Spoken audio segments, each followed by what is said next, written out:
Hey, trucked up guys and gals, we finally have Ford stepping up with its answer to GM's newest iterations of the Silverado EV and Sierra EV with the added off-road AT4 and Trail Boss trims. Blue Oval just launched an EV version of its own. Oh yeah, we're talking the Tremor Raptor EV powerhouses we've all been waiting so long for. What? Oh, just hold on. Oh, well, yeah, not exactly.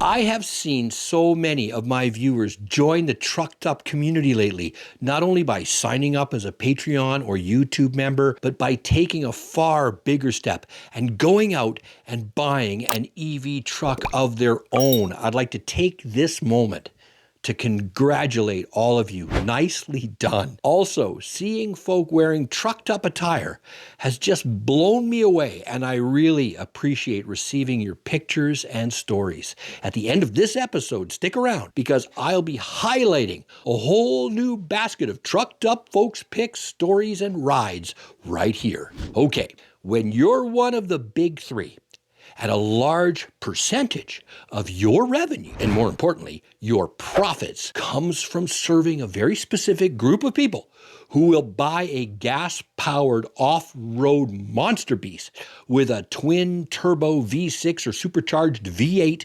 decked out to be able to handle almost any condition, but will never use it for any of those other than cruising the strip and squeezing down the drive-through lane for a Frappuccino. All card-carrying members of the Four-Wheel Drive Cappuccino Association of America. These said individuals will happily dole out well over $100,000, that's before options, simply because a Raptor sounds loud, looks cool, and it's bigger and meaner than their neighbor's truck. Yeah, these are the same people complaining that EV trucks are too expensive. Anyway, most of these rigs will never leave the pavement, ever. I can speak as a first-hand witness to this since I just got back from the Everything Electric event in Vancouver, British Columbia, Canada. You're going to hear my thoughts on that in the next video. And there's a boatload of the most aggressive off-road pavement princess fashion show monsters you've ever seen. And because of this reality, Ford and Jeep and others that dominate that space have no intention of sending that massive profit-fattened cash cow to the rendering plant anytime soon. So, this brings us, of course, to the all-new Ford Lightning STX, one of the most lackadaisical drops of a gauntlet I think I've ever seen. But that also doesn't mean it's not the best thing that could have ever happened for the Lightning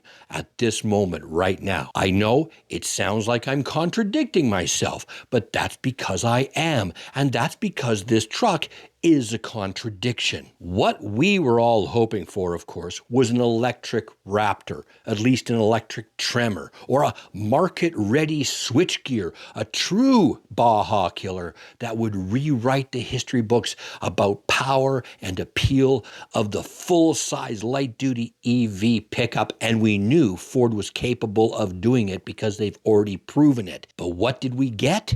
Well, some tires, a rifle through the parts bin in the back office, and we found some Tremor running boards and a decal. This is not an off-road truck at all. It's simply meant to look like one.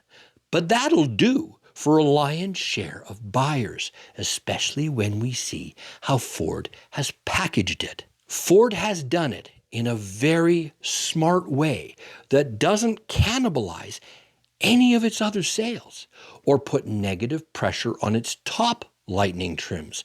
The only trim that might negatively get impacted would be the sales of the Flash. And I don't think Ford would mind that at all, actually. In fact, that might be what they're betting on. Let me explain. Ford is doing away with the XLT trim. Over the years, as longer range competitors came to market, everyone got increasingly frustrated that Ford just stuck to what it called its standard range and generally inadequate 98 kilowatt hour battery, the same offered with the largely unavailable Pro trim. It was awesome in 2022. Not so much in 2025-26. The STX changes all of that and does it in a way that places it as one of the most appealing, affordable EV trucks out there right now that you can get. It does it by stealing the extended range pack from the Flash, which, by the way, isn't the extended range pack. The extended range pack that is actually the extended range pack is the extended range pack in the Lightning Platinum. I know you're confused. Everyone is confused.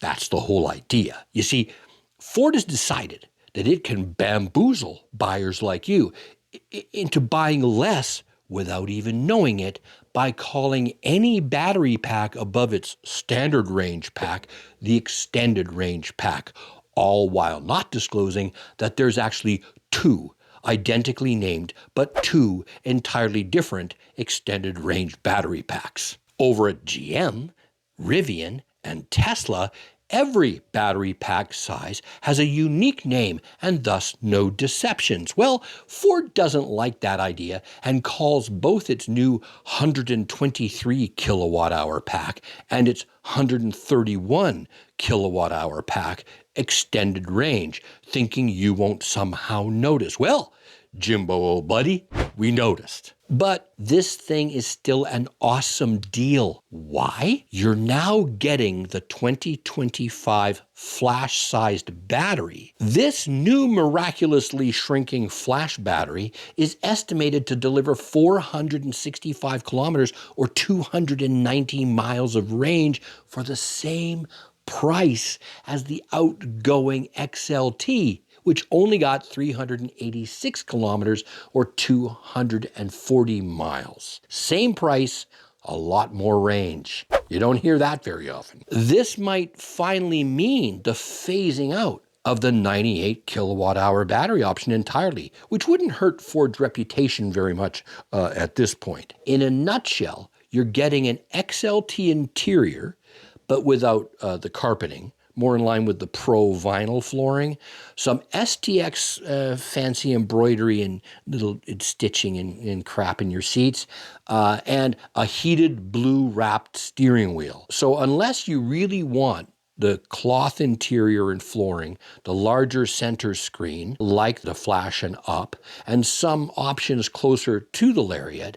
I expect the STX will quickly become the top-selling trim and replace that title from the Flash. Power has also jumped from the outgoing XLT. So from the 98 kilowatt hour producing 452 horsepower to the 123 kilowatt hour pack at 536 horsepower. So more power, more range, same price. In the end, the STX is a trimmed down Flash or a trimmed up XLT, depending on how you want to look at it. From Ford's increasingly foresight lacking perspective, this move is probably meant to convey that they're still in the innovation game while attempting to shave losses and boost sales, all while not really having to do much of anything before moving on to something else. But from an off-road perspective, let's not kid ourselves, okay? This is all show, no go. And that's also fine. This is intentionally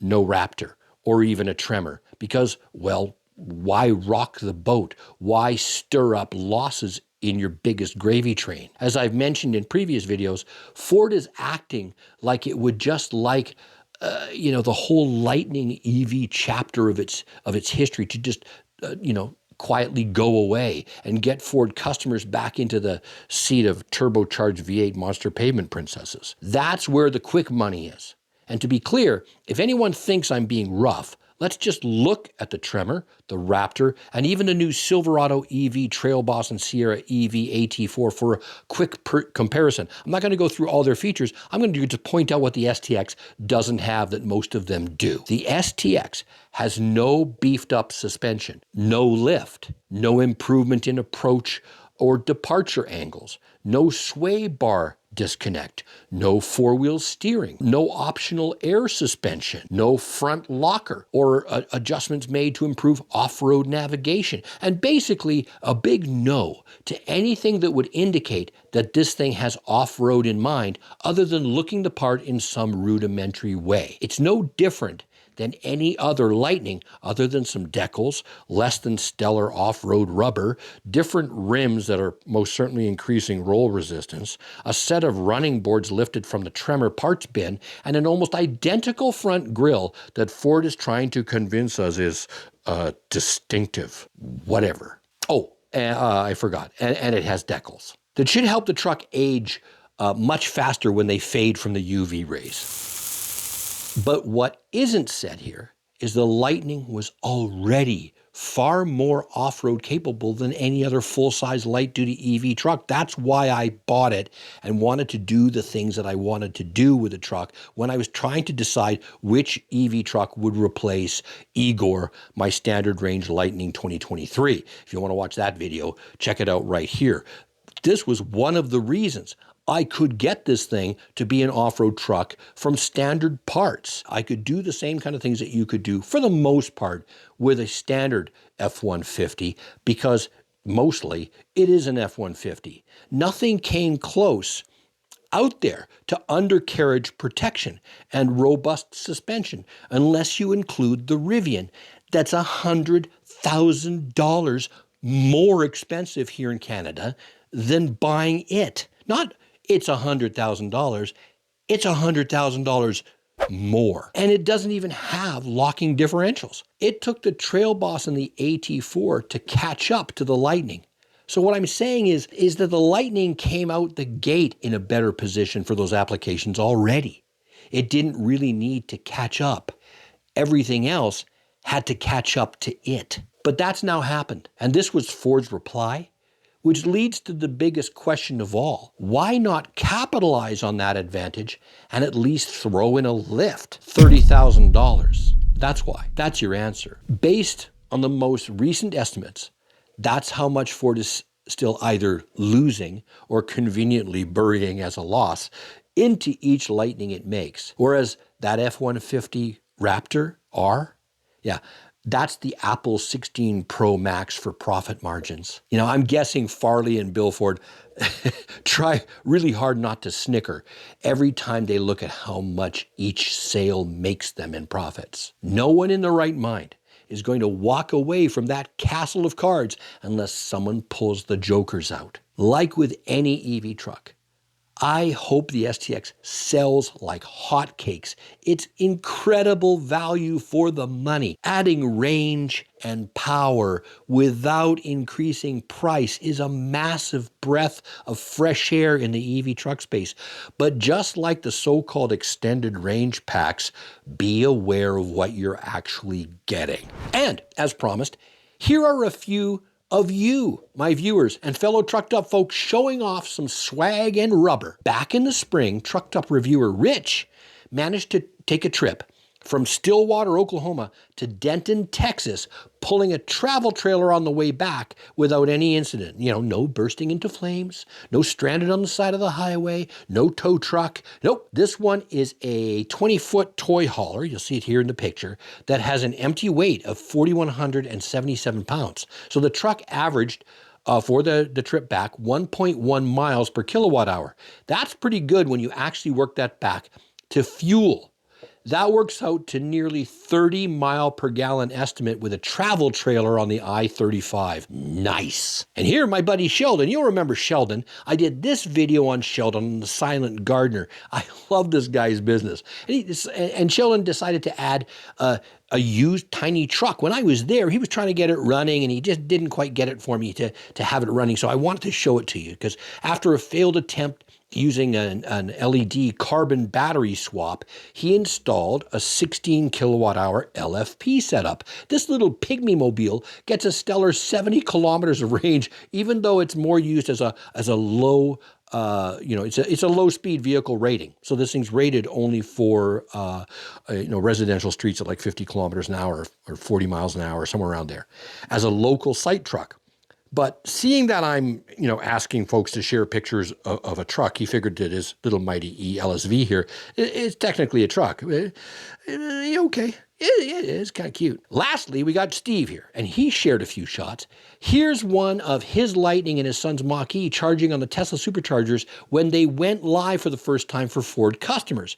And another one of him, this guy likes to save some money for breakfast. He's often on the road. So instead of going in and spending like $25 on eggs, he just cooks them up on the back of makes his breakfast on the road rather than the cost of eating out. Pretty impressive. Like what you're doing there, man. That's pretty cool. I've done the same.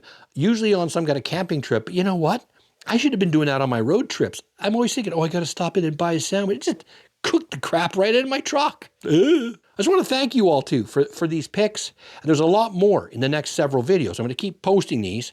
I've got a lot coming in. Thank you so much, and some cool shots of people wearing the t-shirts. So thank you for that. Check it out when it's coming up. So keep them coming, all of you.